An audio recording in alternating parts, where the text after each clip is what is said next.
우리 사람들은 누군가와 계속 함께 하게 되면은 그 사람을 닮는다라고 많이들 말합니다. 자녀는 부모의 모습을 닮습니다. 부부끼리 남편 아내끼리도 서로 닮습니다. 그리고 또 끼리끼리 노는 친구들끼리 이렇게 같이 살아갈 때에 그들의 말과 그들의 행동을 우리가 닮고는 합니다. 그렇기 때문에 우리 부모들은 좋은 친구를 옆에 둘 수 있기를 원합니다.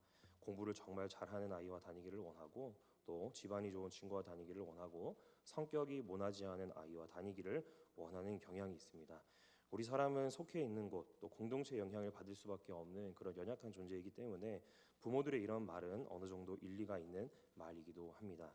이것은 우리의 신앙과도 연결을 할 수 있는 것들입니다. 세상적인 것을 가까이 하면 할수록 우리는 그것에 영향을 받아서 다른 쪽에 신경을 쓰게 되고 할 존재를 잊을 수가 있습니다. 오늘의 본문은 그것을 말하고 있는 말씀입니다. 야고보서가 기록된 당시의 상황을 우리는 좀 잘 기억해야 합니다. 사도행전 7장, 우리가 이제 어떤 내용인지 좀 잘 아실 텐데, 사도행전 7장에는 주로 스데반 집사가 이제 순교하는 그 장면을 다루고 있습니다. 그리고 사도행전 8장으로 바로 넘어가면은 거기서 나오는 이야기가 뭐냐면, 예루살렘과 또 이스라엘에 있는 그 그리스도인들이 핍박을 받는다, 박해를 받는다라는 내용으로 이어지고 있습니다.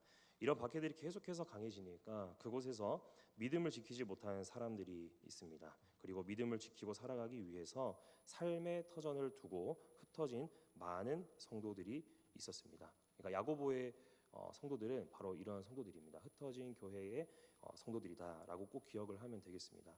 주일에 우리가 공적인 예배를 드리고, 또 보통 주중에 모두 목장 모임으로 흩어져서 교제를 하는 것을 우리가 좀 떠올려 보면 되겠습니다. 그런데 그것을 하게 된 원인이 뭐냐면은 교회에서 그렇게 권장해서 하는 게 아니라 박해가 있었기 때문에 그들이 흩어졌다라는 것이죠. 그 박해 가운데 모두 작은 공동체별로 바르게 예배하고, 또 그 가운데서 삶을 살아내면은 가장 보기 좋은 모습이었을 것입니다. 무소식이 우리는 보통 희소식이라고 합니다. 야고보의 귀에는 많은 소식이 들려왔습니다. 안타깝게도 좋은 소식보다는 좋지 않은 소식이 많이 들렸습니다. 모두 다른 종류의 소식들이었습니다. 이전에 예루살렘에 모여 있을 때는 서로 물건도 통용했지만 나누지도 베풀지도 않는 그런 모습들이 그 교회, 그렇게 흩어져 있는 성도들 안에 있었습니다. 또 차별하는 성도가 있었습니다. 또 언어 생활을 거칠게 하여서 마음에 근심을 주는 그런 성도도 있었습니다. 비판하는 말만 계속해서 내뱉는 성도가 있었습니다. 예배 때만 경건하고 그렇게 살지 않는 성도까지 있었습니다. 그런 소식들이 바로 야고보의 귀에 많이 들려왔습니다. 교회 지도자인 야고보의 마음이 아플 만한 그런 소식들이 야고보의 귀에 많이 들렸습니다. 즉 믿음과 행동이 일치하지 않는다는 그런 문제가 생겨서 그런 말들이 야고보에게 많이 들려왔습니다. 이런 문제에 대해서 바로 편지를 쓰고 있는 게 야고보서입니다. 그리고 오늘 본문은 그 문제에 대해서 진단을 하면서 처방을 해주는 말씀이다 생각해 보면 되겠습니다. 야고보서에 등장하는 문제는 우리 모든 현대의 성도들에게 쉽게 나타날 수 있는 그런 사소한 문제가 너무나도 많습니다. 그래서 오늘 이 말씀을 통해서 우리 각자 스스로를 진단하면서 우리가 어떻게 바른 방향으로 나아갈 수 있을지 돌이키는 성도님들 되기를 주님의 이름으로 축복합니다. 우리 다 함께 1절 말씀을 함께 읽어보겠습니다. 너희 중에 싸움이 어디로부터, 다툼이 어디로부터 나느냐.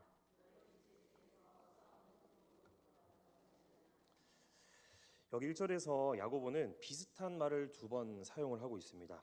여러분 보시기에 어떤 단어일까요? 그렇습니다. 싸움과 다툼입니다.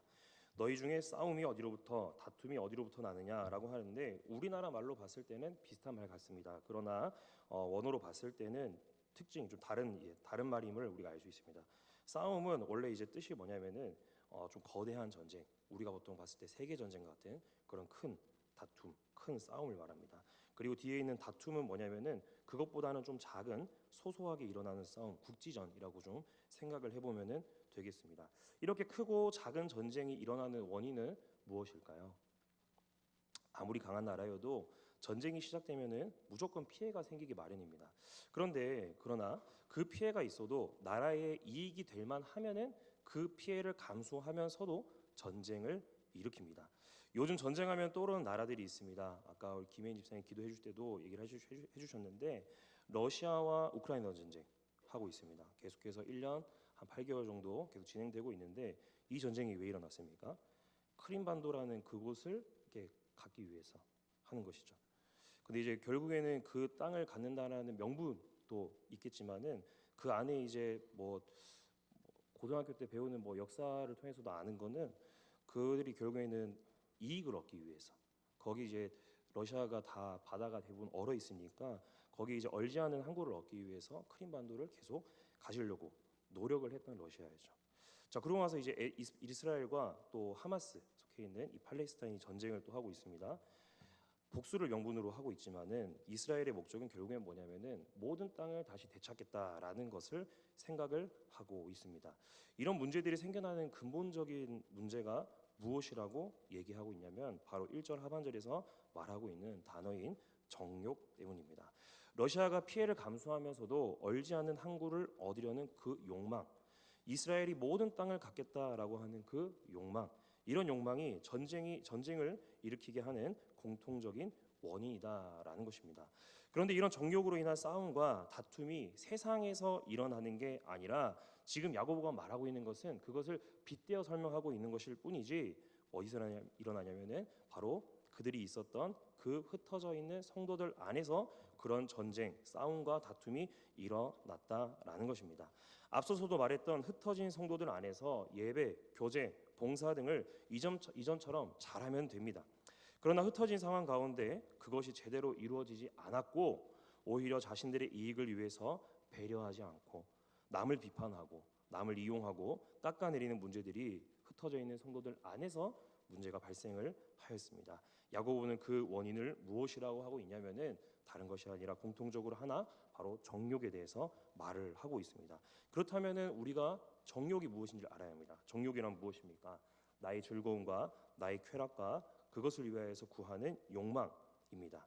흩어진 마당에 서로 배려하고 덜 사용하고 나누면은 됩니다. 그렇게 하지 못하고 그런 상황에도 자신만을 생각하는 정욕적인 것을 통하여서 교회에 문제가 발생하게 되었습니다. 그래서 정욕은 이기적입니다. 자신만을 생각나게 합니다. 그래서 우리 마음 가운데 있는 이 마음의 자리에 하나님이 아니라 하나님을 밀어내고 나 자신이 그 마음 가운데 있는 앉아 있는 그 상태가 바로 정욕적인 마음입니다. 정욕이 살아나면은 신앙은 살게 될까요? 죽게 될까요? 정욕이 살아나면 신앙은 죽게 됩니다. 그러니까 반비례하는 그래프와 같다라는 것이죠. 그래서 야고보는 이 정욕으로 인하여서 문제가 생긴 교회를 진단하고 그 진단에 대한 처방을 내어놓고 있습니다. 그 진단은 세 가지의 대조적인 질문을 통해서 알 수가 있습니다. 그것을 오늘 말씀을 통해 한번 살펴보겠습니다. 첫 번째 질문이 뭐냐면은 첫 번째, 여러분은 누구의 벗입니까? 라고 하는 것입니다. 여기서 이제 누구의 벗이냐 하는 것은 세상의 벗입니까? 하나님의 벗입니까? 라고 질문하고 있는 것입니다. 우리 다 함께 4절 말씀을 함께 읽어보겠습니다. 간음한 여인들아, 세상과 벗된 것이 하나님과 원수됨을 알지 못하느냐? 그런즉 누구든지 세상과 벗이 되고자 하는 자는 스스로 하나님과 원수되는 것이니라. 방금 읽은 이 4절을 보시면은 야고보가 좀 불경건한 말을 내뱉고 있습니다. 무슨 말이겠습니까? 가장 첫 번째 얘기하고 있는 자신의 그 성도들을 향해서 얘기하고 있는 것인데 간음한 여인들아라고 이야기를 하고 있습니다. 교회 지도자 야고보가 자신의 흩어져 있는 그 교회 성도들 가운데에 간음한 여자들이 있었다라고 이야기를 하고 있는 것일까요? 설령 그런 사람이 있다고 한들 그렇게 말하는 것은 야고보 또한 말로 남에게 상처 주는 성도들과 같은 사람일 뿐입니다. 그런데 이 간음은 육체적인 간음을 한 여자를 가리키는 것이 아닙니다. 성경에서는 이 간음이란 단어를 자주 사용하면서 영적인 간음에 비유하여서 말할 때가 많습니다. 신랑인 하나님, 신부는 그럼 누구입니까? 구약 시대의 이스라엘 백성과 또 우리 그리스도인들을 말하죠. 그러면 이제 간음의 대상이 누구냐면은 우리 신부였던 우리가 무엇을 대상으로 재물 혹은 우상 등을 대상으로 영적인 간음을 범할 때에 하나님께서 이런 것을 비유로 통하여서 영적인 간음을 저질렀다라고 말씀하십니다. 오늘 말씀 속에서의 간음의 대상은 그럼 무엇이냐면은 바로 4절 말씀에서 말하고 있는 바로 세상입니다. 영적인 간음을 한 자는 무엇이냐면은 세상과 벗한 자입니다. 그리고 세상과 벗한 자는 곧 무엇이냐면은 하나님과 원수된 자다라고 4절에서 말씀하고 있습니다. 누군가를 벗한다라는 것은 친구 관계로 지낸다라는 것입니다. 우리가 친구로 지낼 때 싫은데 친구로 지내지 않습니다. 싫은데 친구로 지내는 게 아니라 이 말 자체에 뭐가 포함되어 있냐면은 내가 그 대상을 좋아하기 때문에 우리가 친구로 지낸다라는 것이 포함되어 있는 것입니다. 세상이 좋기 때문에 세상과 벗이 되는 것입니다. 그런데 야고보는 분명하게 말합니다. 누구와 친구를 하면은, 그러니까 세상과 친구하면은 누구와 손절하는 것이다라고 말합니다. 세상과 친구하면 누구와 손절하는 것입니까? 바로 하나님. 하나님과 손절하는 것이고 하나님과 원수된다라는 것을 말씀하고 있습니다. 벗이 되다라는 이 말은 무엇이냐면은 좋아한다라는 감정이 벗이 되다라는 말에 섞여 있는 그 상태입니다. 그리고 반대로 원수가 되다라는 단어는 뭐냐면은 내 마음 가운데에 그 대상에게 증오하는 감정이 섞여 있는 상태입니다. 야고보는 자신의 형이었던 예수님이 살아 계실 때에 어떤 관계로 지냈습니까? 알고 계십니까? 만약에 가족관계 증명서를 뗀다면은 형제라고 분명히 명시되어 있을 겁니다. 그러나 그의 이 머릿속에 있는 심리적인 상태로는 예수님을 형으로 벗으로 삼고자 하는 그런 좋아하는 감정이 마음 가운데에 없었습니다. 오히려 형과 예수님과 원수가 되고자 하는 미워하는 감정, 증오하는 감정으로 야고보의 마음이 가득했습니다. 당시 그 시대와 예수님의 가족의 그 형편을 떠올려 본다면은 더욱 그랬을 것입니다. 우리가 잘 알다시피 예수님의 가족의 경제적인 형편은 그렇게 좋지는 않았습니다. 예수님이 십자가에 못 박혀 죽으실 때도 아버지 요셉에 대한 언급이 없는 것을 보면은 요셉은 아마 어머니 마리아보다 더 일찍 사망한 것 같습니다. 그렇다면 어머니 마리아는 과부인 여자라서 일을 할 수도 없으니까 누가 먼저 나서서 일을 해야 되겠습니까? 집안의 남자 중에 장남이었던 예수님이 나서서 가정의 형편을 살펴야 했습니다. 그러나 집안일은커녕 30살 즈음부터 예수님은 그 집을 나와서 돌아다니면서 본인의 가르침을 전하기에 힘썼던 것이죠. 동생 입장에서 그것을 좋아할 수가 없습니다. 이런 마음이 자신에게 먼저 있었으니까 자신의 상태 안에 있었던 그 마음을 지금 교회 성도들에게 얘기를 하고 있는 것입니다. 야고보의 성도들은 영적으로 간음한 자, 세상과 벗한 자, 하나님과 원수되고자 하는 그런 행동들이 가득하였습니다. 그런데 성경에는 이와 반대로 하나님의 벗이라고 칭함받는 자가 등장을 하고 있습니다. 이사야 41장에서 하나님께서는 이스라엘 백성을 부르실 때에 이렇게 부르셨습니다. 나의 벗 아브라함의 자손아라고 불렀습니다. 그러니까 이스라엘을 두고 얘기하기를 아브라함의 자손, 그 아브라함을 칭할 때 얘기하고 있는 것이 무엇이냐면은 아브라함이 하나님 입장에서 나의 벗이다라고 이야기를 하였던 것입니다. 하나님께서 직접 아브라함을 이렇게 부르셨습니다. 유대인들의 관점에서 아브라함은 뛰어난 인물임에 맞습니다. 그러나 그의 인생을 잘 보면은 하나님의 벗이라고 부를 만한가라는 생각이 의문이 들기도 합니다. 하나님의 말씀에 온전한 순종을 하지 못한 적이 있어서 자신의 조카와 또 종을 자신의 상속자로 삼으려고 했던 적이 있습니다. 그리고 하나님의 약속이 못 믿어서 하나님 앞에서 비웃었던 적도 있기도 합니다. 또 자신의 아내를 지킨다면서 반복된 거짓말을 한 적이 있습니다. 우리의 삶과 다를 바 없는 부족하고 연약한 사람으로 비춰지는 게 아브라함입니다. 그러나 그가 우상 숭배하던 자신의 고향을 떠나는 그 결단으로부터 그의 신앙이 계속해서 성장해 나갔습니다. 하나님과 벗이 될 만한 자격이 있는가 의심되던 그런 존재였지만은 그의 믿음이 온전해지고 그 믿음이 자신의 아들 이삭을 바치는 그 모습에서 그의 믿음이 정점을 찍게 됩니다. 그 모습을 보신 하나님께서 그를 나의 벗이다라고 부를 수가 있었던 것이죠. 원래 아브라함도 하나님과 원수되는 삶을 살았습니다. 그러나 그의 믿음은 점점 하나님과 원수되는 삶, 세상과 벗된 삶으로부터 점점 멀어졌음을 하나님께서 직접 증언하고 계신 말씀입니다. 세상과 벗할 때에 주위의 성도를 우리는 살펴보지 못할 수가 있습니다. 그리고 정욕적인 생각을 하게 됨으로써 자신이 속해 있는 그 공동체를 파괴할 수가 있습니다. 그러나 하나님과 벗할 때에는 우리는 세상적인 것을 뒤로하고 하나님께로부터 인정받는 삶을 살아간다는 것을 우리 모두가 알고 있을 것입니다. 그렇기 때문에 우리 모두가 하나님만을 나의 벗으로 삼는 성도님들 되기를 주님의 이름으로 축복합니다. 자, 둘째 질문은 여러분의 마음은 무엇으로 채워져 있습니까? 라는 질문입니다. 이 마음 가운데 이게 무엇으로 채워져 있냐면은 교만한 마음인가, 겸손한 마음인가? 라는 것이죠. 우리 다 함께 6절 말씀을 함께 읽어보겠습니다. 그러나 더욱 큰 은혜를 주시나니 그러므로 일러스되 하나님이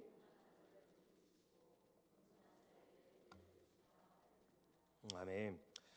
야고보는 하나님을 벗삼는 자에게 지금 이 6절에서 말하기를 무엇을 주신다고 하냐면은 큰 은혜를 주신다라고 말하고 있습니다. 교만한 자는 원수이기 때문에 하나님 앞에서 모두 하나님께서 치워 주십니다. 그리고 겸손한 자에게는 더 큰 은혜를 그들에게 공급해 주신다라고 말씀합니다. 성경은 이 교만과 겸손을 하나로 묶으면서 늘 대조하여서 많이 말씀하고 있습니다. 구약 성경의 잠언에는 이렇게 기록되었습니다. 진실로 그는 거만한 자를 비웃으시며 겸손한 자에게 은혜를 베푸시나니. 잠언 3장 34절 말씀입니다. 여기서 하나님께서 거만한 자는 하나님께서 비웃으신다라고 하시고 겸손한 자에게는 은혜를 베푸신다라고 합니다. 그리고 신약 성경에로 또 가면은 베드로전서의 말씀인데 하나님은 교만한 자를 대적하시되 겸손한 자들에게는 은혜를 주시느니라라고 말하였습니다. 하나님께서 교만한 자는 대적하십니다. 그리고 겸손한 자에게는 은혜를 주신다라고 합니다. 방금 읽었던 이 두 개의 말씀과 또 오늘 본문의 6절의 말씀은 너무나도 비슷한 구조를 취하고 있습니다.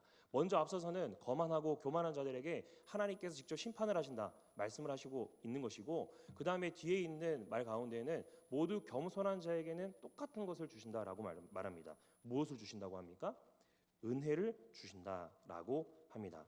하나님께서는 세상을 벗하고 교만하고 거만하며 떵떵거리며 사는 자들에게는 하나님께서 직접 비웃으시고 또 물리치시고 대적하는 심판을 그들에게 주십니다.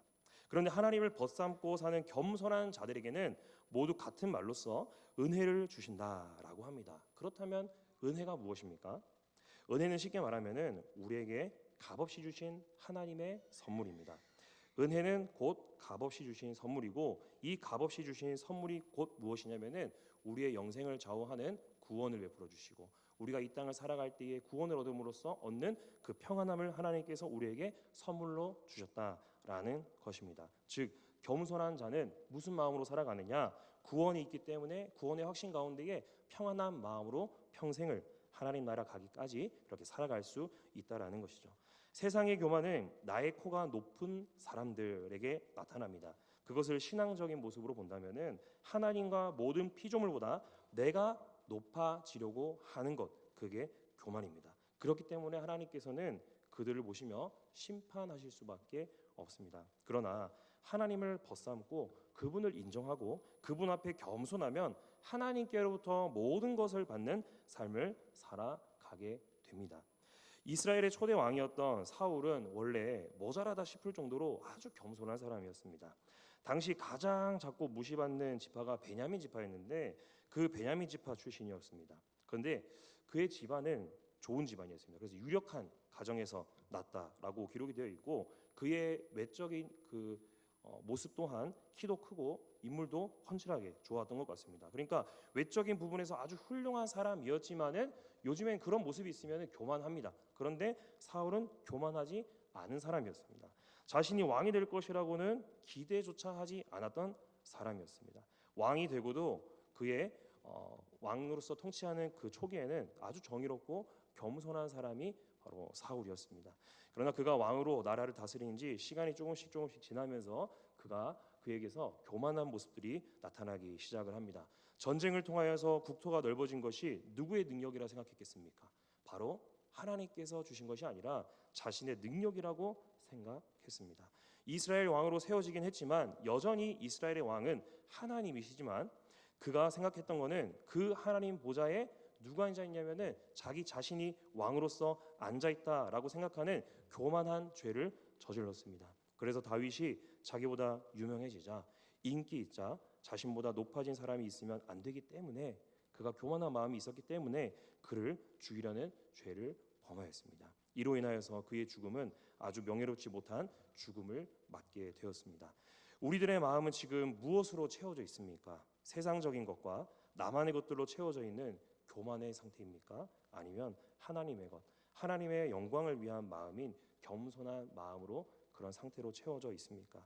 10절에서도 말씀하고 있는데 우리의 마음의 중심이 하나님 앞에 낮아지게 되면은 하나님께서 우리를 어떻게 해주신다고 합니까? 우리가 하나님 앞에 낮아지면은 하나님께서 우리를 높여 주신다라고 말씀하고 있습니다. 그러니까 하나님 앞에 내가 겸손해질 때에 하나님께서 우리를 높여 주신다라고 하는 것이죠. 그러므로 우리가 하나님 앞에 겸손하여짐으로 하나님께 모든 것을 공급받을 수 있는 그런 성도님들 되기를 주님의 이름으로 축복합니다.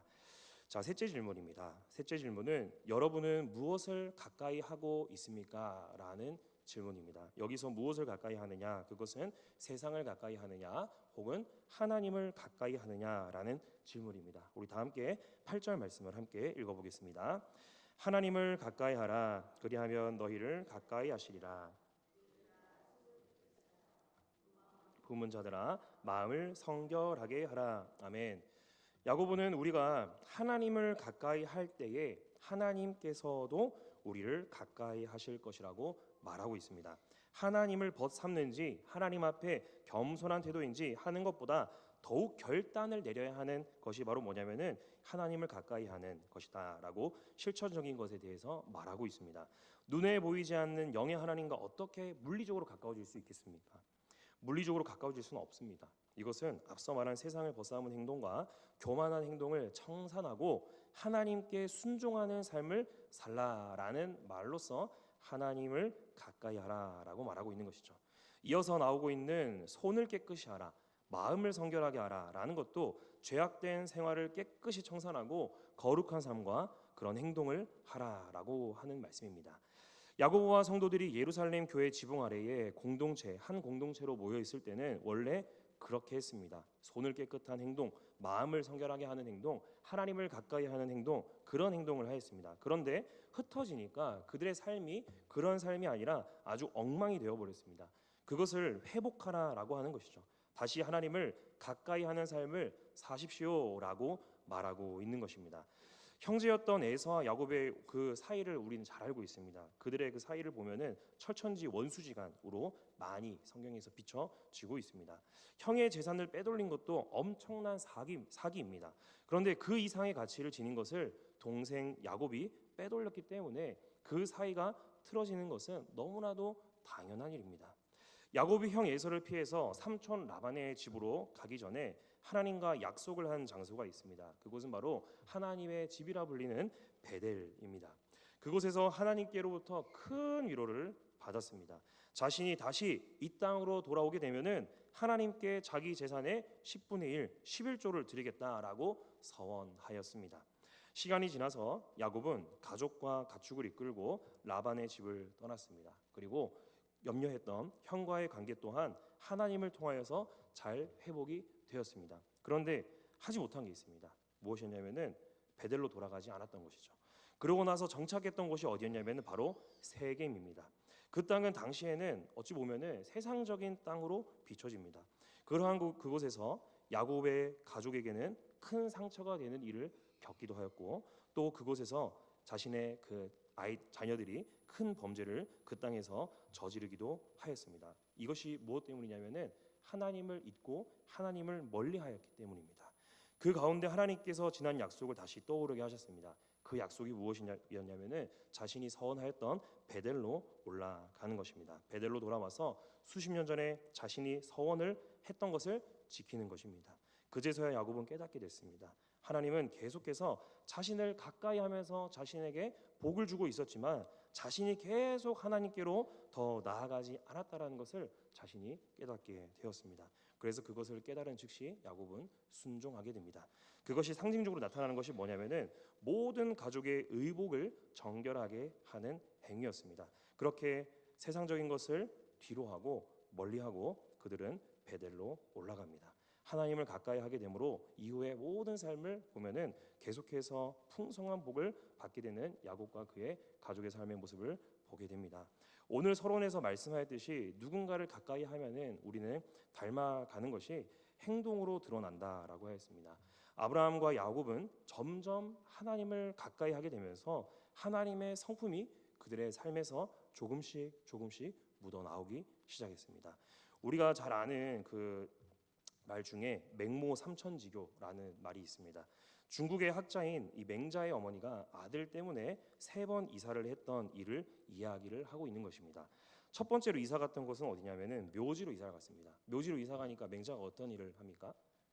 그곳에서 어린아이니까 이제 놀이를 하는데 묘지에서 그들이 그가 봤던 그런 묘지에서 할 만한 행동을 친구들과 계속 이렇게 하면서 놉니다. 두 번째는 그래서 그 모습을 보니까 안 되겠다 싶어가지고 시장으로 이사를 갑니다. 시장으로 가니까 맹자가 무엇을 하면서 놉니까? 시장에서 장사치처럼 그렇게 하는 것이죠.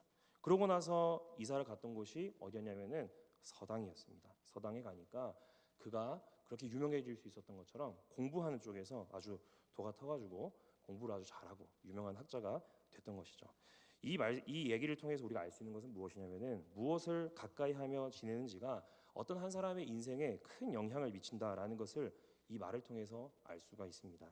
물론 우리의 중심이 잘 자리 잡고 있다면은 어떤 상황에도 영향을 받지 않겠지만은 이것은 어린이나 할 것 없이 어려운 부분임에는 틀림이 없습니다. 아브라함이 갈대아 우르와 하란을 떠나지 않고 살았다면은 평생 우상을 섬기는 삶을 살았을 것입니다. 야곱이 계속해서 라반의 집과 또 세겜에 머무르는 세상을 가까이 하는 삶을 살았다면은 하나님께로부터 풍성한 복을 받지 못했을 것입니다. 세상과 하나님을 동시에 따르는 마음을 8절 중간에 보시면은 뭐라고 하고 있냐면은 두 마음을 품은 자들이다라고 부르고 있습니다. 세겜에 머물렀던 야곱이 두 마음을 품은 것처럼 보입니다. 그런데 말로는 두 마음이지만은 결국에 두 마음을 갖고 있는 것은 무엇이 자리 잡고 있냐면은 하나님이 자리 잡고 있는 게 아니라 세상적인 것이 그의 마음에 자리 잡고 있는 것입니다. 신앙에서는 결코 두 마음이 없습니다. 한 마음 안에 세상과 하나님께서 같이 있는 것 같아 보여도 그것은 세상을 따르는 한 마음일 뿐입니다. 여러분의 마음의 중심은 지금 누구를 버타며 살고 있습니까? 어떤 마음이 여러분의 마음을 지배하고 있습니까? 무엇을 또 누구를 마음 가장 가까운 곳에 생각하며 그렇게 살아가고 있습니까? 이 질문에 우리 모든 성도님들이 하나님이다라고 대답할 수 있는 성도들이 되면은 참으로 기쁠 것 같습니다. 하나님께서 원하시는 것은 겉으로만 하나님을 예배하는 척, 하나님을 겉으로만 찬양하는 척, 겉으로만 기도하고 겉으로만 겸손하고 겉으로만 사랑하는 척하는 그런 위선적인 모습이 하나님께서 원하시는 것이 아닙니다. 마음 깊은 내면에 자리 잡은 그 중심을 보시면서 하나님께서는 판단하시고 물론 그런 중심이 있다면은 바른 태도로 드러나게 될 것입니다. 말씀을 맺겠습니다. 의학 용어 중에서 뉴럴 커플링이라는 의학 용어가 있습니다. 이게 뭐냐면은 학교랑 학원에서 우리 선생님들 교사들이 가르칠 때에 그 가르치는 선생님과 또 이제 배우는 학생들의 이 뇌파가 같다라고 합니다. 그러니까 이 학생은 그 가르침을 배우고 나서 집에 가서 또 복습을 하면은 뭐가 일어난다 하냐면은 이 계속 같은 뇌파가 발생한다라고 하는 것이죠. 그래서 이런 것 때문에 아마도 부부들끼리 닮는다라는 말이 이것 때문에 아마 생기는 것 같습니다. 이 뉴럴 커플링 때문에 행동과 또 부부의 말투와 부부의 생각이 같아지는 영향이 있는 것 같습니다. 그래서 제가 이거를 보면서 제가 들었던 생각이 뭐냐면은 결국에는 학생들이 뇌파가 같아지려면은 수업을 들어야 됩니까? 안 들어야 됩니까? 수업을 들어야 됩니다. 그렇죠? 수업을 들어야 됩니다. 자, 이런 현상도 결국에는 학생이 수업을 제대로 듣지 않으면은 생겨날 수가 없습니다. 마찬가지로 이 뉴럴 커플링이 우리 하나님과 우리 안에도 일어나려면은 우리가 하나님을 벗삼고 내가 하나님의 말씀을 드리려는 그 겸손한 마음을 갖고 내가 하나님과 정말 친밀하고 가까울 때에 가능한 것이다라는 것이죠. 즉 하나님과 친밀하다면은 그 하나님의 그 속성, 하나님의 성품 우리의 삶에 분명하게 드러나게 될 것입니다. 이것이 가능하게 된 것도 우리의 능력이 아닙니다. 하나님과 우리가 연결이 될 수 있도록 예수 그리스도께서 이 땅에 오셔서 모든 것을 다 이루었기 때문에 가능한 일입니다. 그러므로 사랑하는 성도 여러분, 하나님을 가까이 하는 성도, 또 하나님과 친밀한 성도가 되어야 할 줄 믿습니다. 그렇게 될 때에만 우리 하나님의 말씀대로 우리가 살아갈 수 있습니다. 그렇게 될 때에만 하나님의 성품이 우리 삶 가운데 가득히 드러날 줄을 믿습니다. 우리의 마음의 중심에 오직 하나님만을 가까이 하는 성도님들 되기를 주님의 이름으로 축복합니다. 이 시간 우리 자리